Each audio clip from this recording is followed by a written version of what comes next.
morning, and here are your top 5 stocks to watch out for. Well, let's begin with SBI. Came out with a pretty solid set of numbers yesterday, and now brokerages across the board are reacting. So what exactly do they have to say? Well, CLSA has a buy rating with a target price of 330 rupees. In fact, they say that the asset quality is holding up much better than they expected. The strong NII as well as core PPOP growth performance has come in despite the one-off opex, and the ROEs of 11 to 12% look encouraging. Valuations are cheap.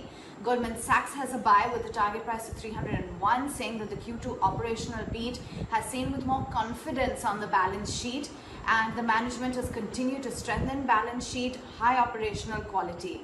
JP Morgan too has an overweight rating with a target at 270, saying that it's been a strong show across the board.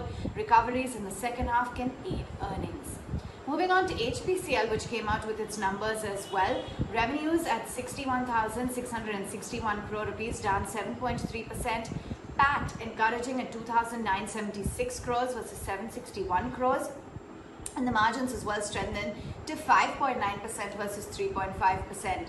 Not just that, the management approved a buyback of 2,500 crores worth shares from the open market at a 30% premium to the last closing price. They're going to buy back close to 6.25% equity from the open market, and the HPCL parent ONGC will not participate.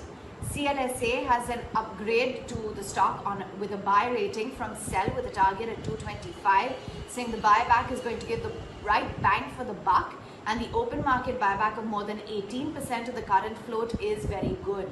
They believe that the miss on the core EBITDA has definitely been seen, but the inventory gains has driven a beat on the reported EBITDA and PAT. They've even lifted their EPS estimates. Jubilant Life, another result reaction. Revenue from ops at 2,375 crores. You've got the profits coming in at 224 crores versus 250 crores. Margins flat at 20.7%. And their subsidiary Jubilant Pharma entered into a strategic partnership with Sophie Biosciences in the US.